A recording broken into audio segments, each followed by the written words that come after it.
Começa no ar agora, Biso X, o seu BisoCast Express. Eu sou o Albino Picado. E eu sou o André Christian. E este é o Biso X, o seu BisoCast Express. O tema de hoje, André, é a Amazônia e a Rota da Madeira Ilegal. Muito tem se falado ultimamente, né, sobre a destruição da Amazônia, como se fosse algo novo, só que há muito tempo existe uma falta de abordagem mais sustentável e científica e vontade política de resolver certas coisas, e a gente trouxe aqui alguns números pra gente comentar.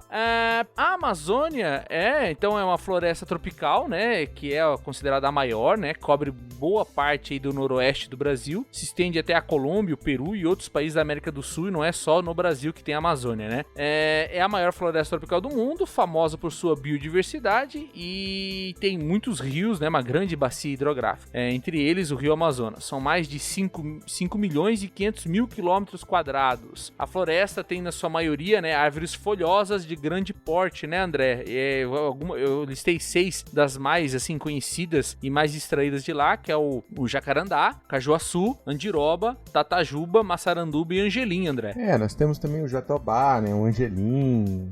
Uma bem famosa aí é uma maçaranduba, né, que você citou aí, né? Que o pessoal lembra do Cacete Planeta. É uma madeira muito dura, também, né, Albino? Pau-brasil também, né? Tem ainda pau-brasil ainda, apesar de ser proibido de extrair, né? É uma história parecida que a gente conversou esses dias atrás, quando você vai fazer construção aqui no Paraná, né, de telhado, você chega lá e fala assim, eu queria um madeirame de telhado bom, não quero pinos. Aí o cara fala, tem eucalipto, empena muito, mas tem aqui o cedro. Mas que cedro que é esse? A madeira lá do Líbano, né? Aí o cara chega, não, mas é o cedro, também conhecido como pinheiro do Paraná. Eu falei, mas isso é araucária? Não! É proibido, não tem araucária não, né, André? Então às vezes a variação dos nomes populares acaba driblando aí também uma falta de infraestrutura de identificação de espécies, né? Por isso a importância do nome científico das espécies, né? Exatamente. E da capacitação de quem tá avaliando, né? A importância dos engenheiros florestais, nossos co-irmãos aí, nossos colegas da engenharia industrial madeireira, né?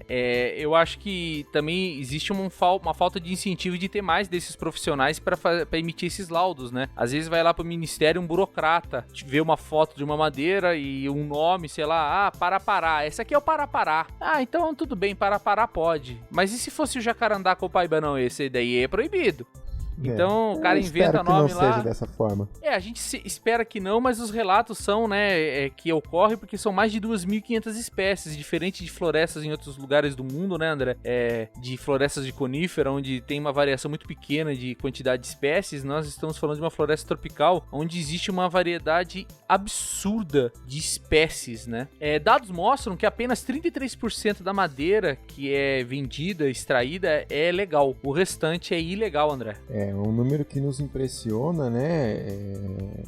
Só para ter uma ideia de números aí, em 98, por exemplo, a gente estava falando de 28 milhões de metros cúbicos em toras, e em 2020 teve uma queda significativa aí ao longo dos anos. Hoje nós estamos falando de 12 a 14 milhões de metros cúbicos, né?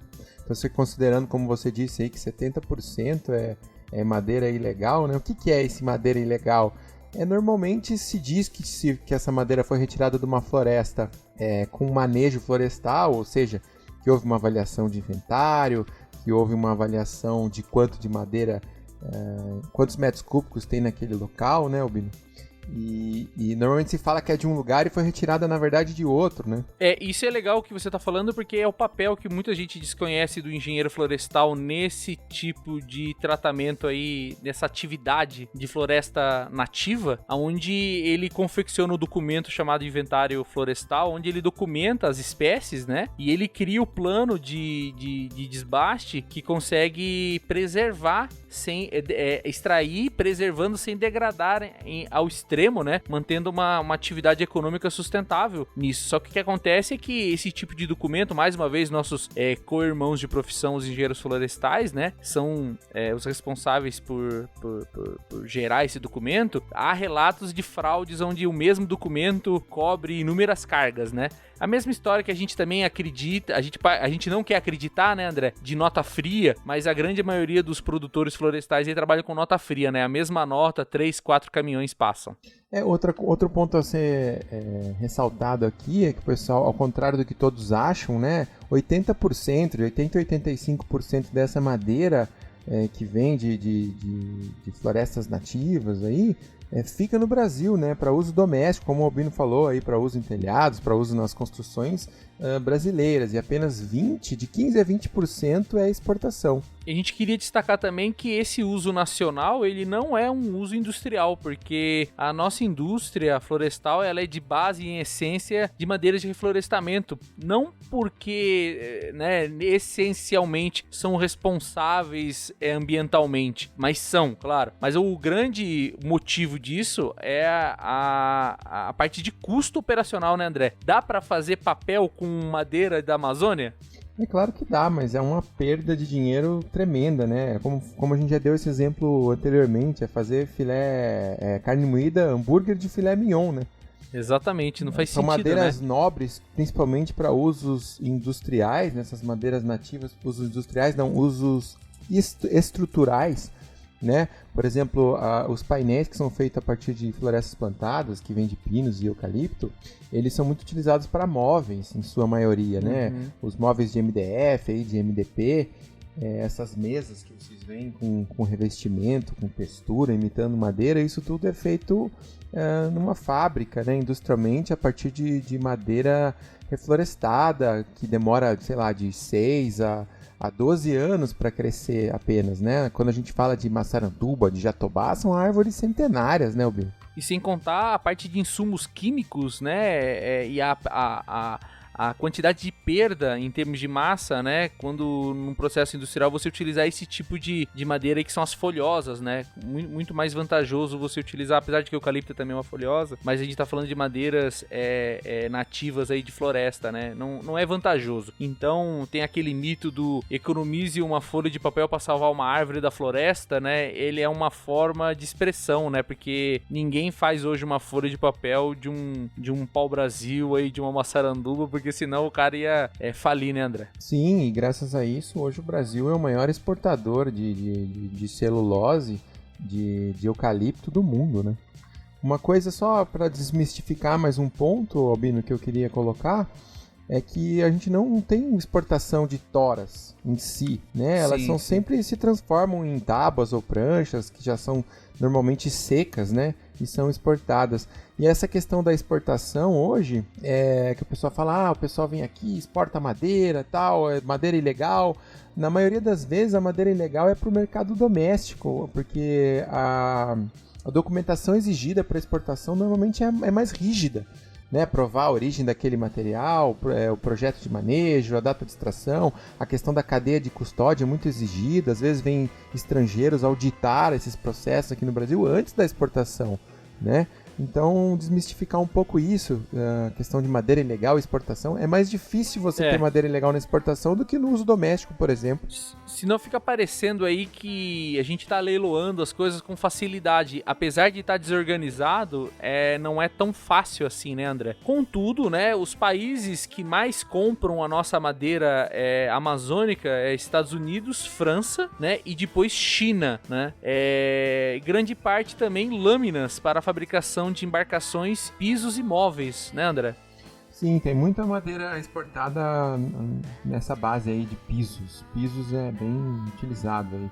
Então, sim, esse é um tema bastante abrangente, né, Albino? Nós, como engenheiros industriais madeireiros, poderíamos ficar aqui comentando muito sobre esse tema, mas fica para um episódio específico disso, né?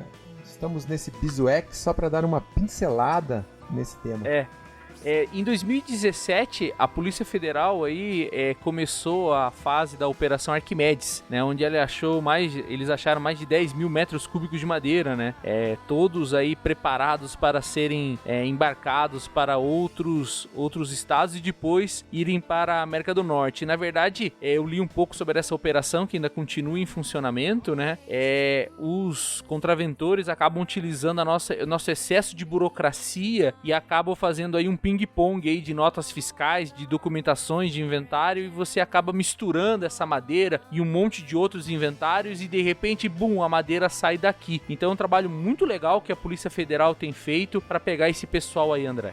Eu só queria, para finalizar esse BISUX, deixar uma mensagem aqui importante, que essa questão de madeira nativa não deve ser algo que bloqueie o avanço desse tipo de exportação no Brasil, né? Essa mídia negativa com relação à exportação de madeira da Amazônia acaba com o setor madeireiro. A exportação de madeira legal, né, através de manejo florestal, ela é muito importante para o mercado de madeira no Brasil.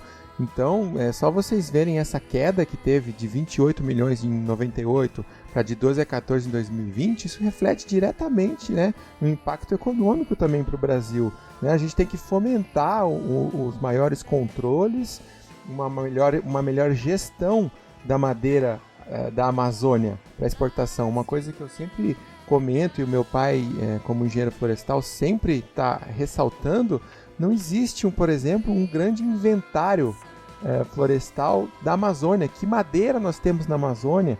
Quanto Exato. dessa madeira nós temos na Amazônia, né? Qual a riqueza desse tesouro brasileiro que está ali? Existe um projeto para a retirada dessa madeira de uma forma otimizada, sustentável. Né? Um plano para aquilo lá. Não adianta ficar sentado na cadeira lá de Brasília. Eu não quero ser polêmico, mas tem muita gente que quer fazer controle da floresta amazônica e da madeira à distância, né? E não vive aquela realidade. Isso eu vejo muitos professores uma comentando. coisa que as pessoas não sabem, né, André? Mas a gente tem que contar para eles que uma árvore de mogno aí de 100 e poucos anos aí, quando ela chega ao final da vida dela, ela vai cair, vai quebrar e vai matar muito mais árvores do que só uma, né? Se você conseguisse extrair ela de maneira segura. E o papel do engenheiro florestal não é só no mapeamento, mas no acompanhamento dessas espécies para descobrir quais árvores ali já estão propícias a cair a qualquer momento, porque elas estão mortas, né? E existem técnicas que o pessoal aprende em civicultura para conseguir da melhor forma possível extrair esse espécime de lá sem promover um impacto desastroso na floresta. Então existe muita coisa, e eu acho que legal isso que você falou, e que o teu pai também comenta muito sobre a gente não ter avançado, porque o sentimento contrário a isso, ao invés de a gente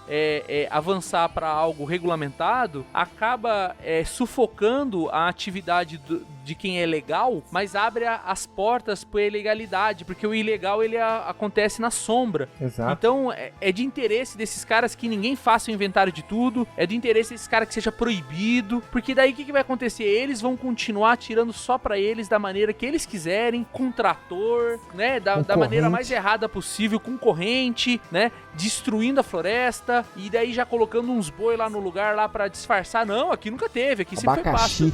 Exato, então eu acho que é isso que a gente tá passando como mensagem nesse BISUcast Express aí, né? Que às vezes o pensamento radical em não aceitar que isso ocorra acaba abrindo as portas para mais nefasta atividade que pode acontecer lá, que é tudo por debaixo do pano. Exatamente, mais uma vez a importância que nós estamos destacando aqui no BISUcast sempre da gestão, né? Gestão dos recursos, a gestão da floresta. Então fica aí a nossa mensagem. Obrigado, pessoal. Um abraço. Boa semana pra vocês. Paz. Pax PX.